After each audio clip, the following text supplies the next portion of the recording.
नमस्कार, मैं गौरव जोशी, श्रीमती मोहरी देवी तापड़िया गर्ल्स कॉलेज जसवंतगढ़ के इस यूट्यूब चैनल पर आपका हार्दिक स्वागत करता हूं। हम पढ़ रहे हैं व्यावसायिक सांख्यिकी और इसके अंतर्गत हम पढ़ रहे हैं वर्गीकरण, क्लासिफिकेशन।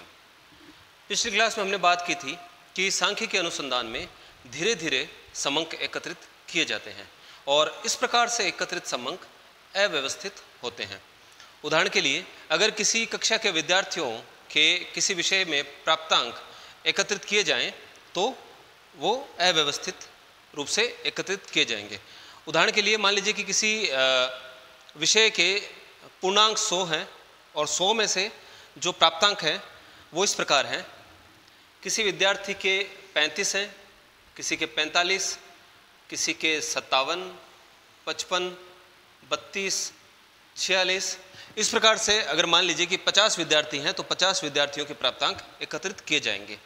तो इस प्रकार से जो एकत्रित समंक है वे अव्यवस्थित होते हैं। इस प्रकार से एकत्रित समंक किसी भी प्रकार की कोई सूचना प्रदान नहीं करते, इनसे कोई निष्कर्ष नहीं निकाला जा सकता। इसलिए अव्यवस्थित समंकों को व्यवस्थित रूप से, क्रमबद्ध रूप से रखने को वर्गीकरण कहते हैं।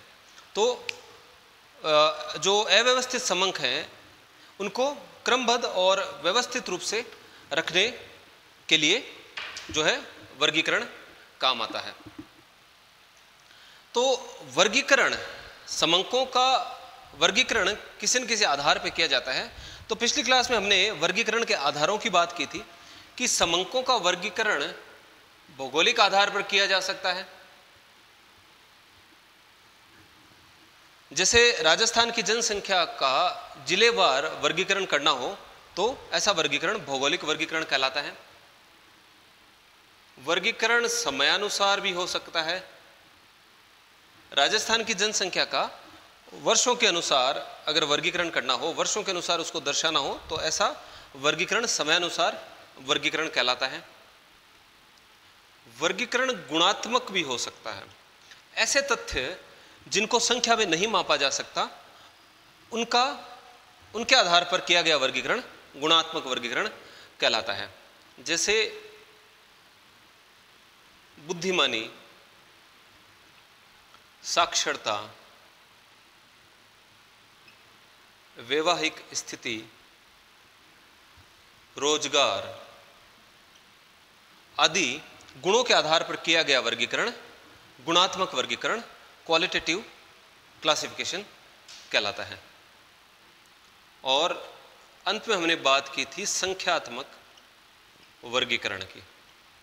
संख्याओं के आधार पर, यानी कि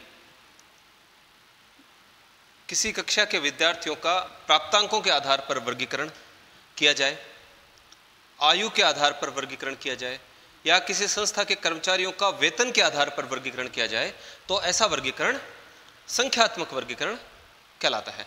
तो इस चैप्टर में जो वर्गीकरण हम पढ़ेंगे वो संख्यात्मक वर्गीकरण हम पढ़ेंगे। इस चैप्टर का जो आधार है वह संख्यात्मक वर्गीकरण ही है।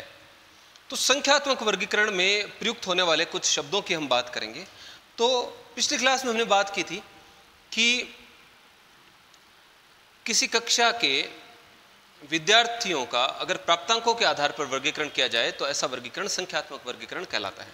तो मान लेते हैं कि प्राप्तांकों के वर्ग बना दिए जाए, जैसे 0 से 20, 20 से 40, 40 से 60, 60 से 80 और 80 से 100। तो किसी विषय में 100 पूर्णांक थे और 100 में से कितने अंक प्राप्त हुए हैं उनका हमने इस प्रकार से संख्यात्मक वर्गीकरण किया, विद्यार्थियों की संख्या। तो 0 से 20 प्राप्तांक आने वाले विद्यार्थी मान लेते हैं कि 5 हैं।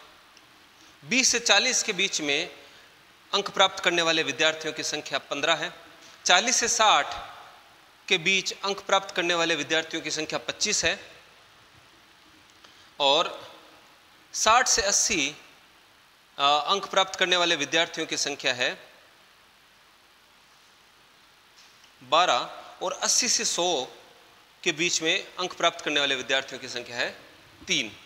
तो इस प्रकार से ये जो वर्गीकरण है ये संख्यात्मक वर्गीकरण कहलाता है।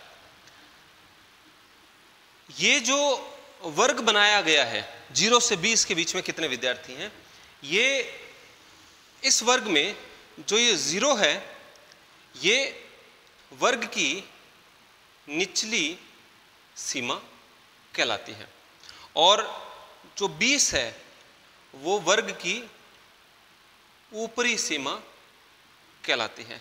तो वर्ग की सीमाएं, इनको क्लास लिमिट्स कहते हैं। वर्ग सीमाएं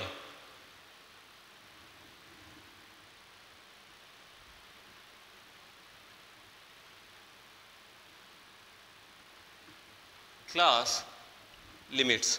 तो एक प्राप्तांकों का जो हमने एक वर्ग बनाया है कि 0 से 20 के बीच में कितने विद्यार्थियों के अंक आए हैं, कितने विद्यार्थियों ने 0 से 20 के बीच में अंक प्राप्त किए हैं।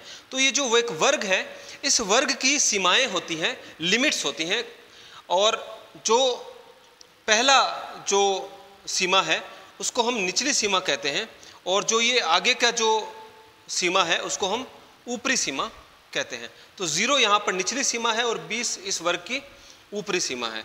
इनको L1 से, L1 होता है लोअर लिमिट, और इसको ऊपरी सीमा को L2 से प्रदर्शित किया जाता है। दूसरा, इन वर्गों का जो अंतर है वह वर्ग अंतराल कहलाता है। वर्ग अंतराल, वर्ग का जो अंतर है वो वर्ग अंतराल क्लास इंटरवल कहलाता है।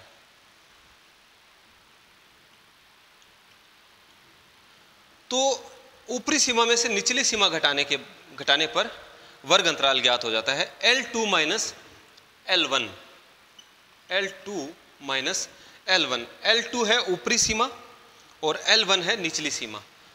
तो 20 में से 0 अगर घटाया जाए तो वर्ग अंतराल है 20। तो इस वर्ग का वर्ग अंतराल है 20, इसका भी 20 है। तो 20-20 वर्ग अंतराल के 5 वर्ग बनाए गए हैं। अब हमको किसी वर्ग का अगर मध्य बिंदु ज्ञात करना हो, मध्य बिंदु या मूल्य,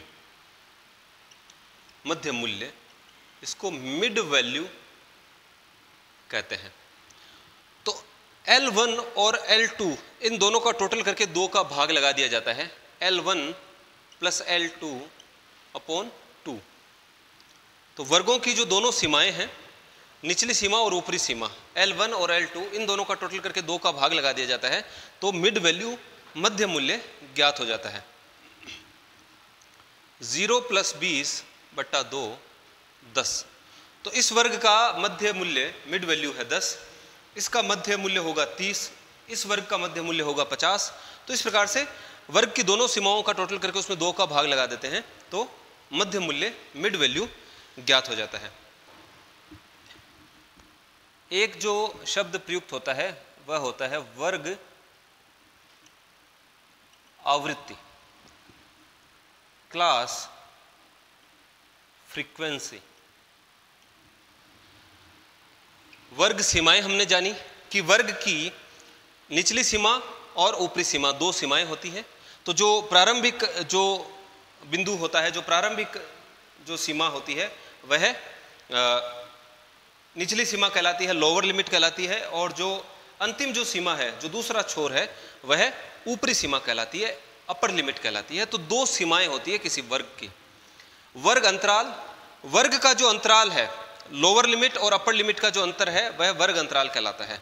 तो वर्ग अंतराल ज्ञात करने के लिए अपर लिमिट में से लोअर लिमिट घटा दी जाती है, L2 माइनस L1। 20 में से 0 घटा देंगे तो वर्ग अंतराल, इस वर्ग का अंतराल ज्ञात हो जाएगा, जो कि इस वर्ग का अंतराल है 20, इसी का भी 20। तो 20-20 के वर्ग अंतराल पर वर्ग बनाए गए हैं। मध्य मूल्य, अगर मिड वैल्यू ज्ञात करनी हो वर्ग की, तो निचली सीमा और ऊपरी सीमा का टोटल करके 2 का भाग लगा दिया जाता है। और एक शब्द प्रयुक्त होता है वर्ग आवृत्ति, क्लास फ्रीक्वेंसी। तो वर्ग के सामने जो हमने यहाँ पर संख्या लिखी है, जैसे 0 से 20 प्राप्तांक प्राप्त करने वाले कितने विद्यार्थी हैं? तो यहाँ पर हमने लिखा है 5। तो 0 से 20 के बीच में प्राप्तांक प्राप्त करने वाले 5 विद्यार्थी हैं। तो ये जो 5 है ये इस वर्ग की आवृत्ति है, यानी 0 से 20 के बीच में कितनी बार प्राप्तांक आए हैं जब हमने समंक एकत्रित किए। तो 0 से 20 के बीच में अंक प्राप्त करने वाले जो विद्यार्थी हैं वे 5 हैं। तो 5 जो है इस वर्ग की आवृत्ति है। 20 से 40 वर्ग की आवृत्ति है 15। 20 से 40 प्राप्तांक प्राप्त करने वाले 20 से 40 के बीच में प्राप्तांक प्राप्त करने वाले विद्यार्थियों की संख्या है 15। तो 15 विद्यार्थी ऐसे हैं जिन्होंने 20 से 40 के बीच में अंक प्राप्त किए हैं। तो जो 15 है वो इस वर्ग की आवृत्ति है। तो इस प्रकार से ये कुछ शब्द प्रयुक्त किए जाते हैं वर्गीकरण में। वर्ग की सीमाएं, वर्ग अंतराल, मध्य मूल्य और वर्ग आवृत्ति। तो आज की क्लास में इतना ही। अगली क्लास में हम आवृत्ति वितरण के प्रकारों की बात करेंगे। मैं आशा करता हूं कि आज की क्लास में हमने जो पढ़ा आपको अच्छे से समझ में आया होगा। इस वीडियो को लाइक कीजिए, शेयर कीजिए, हमारे YouTube चैनल को सब्सक्राइब कीजिए। धन्यवाद।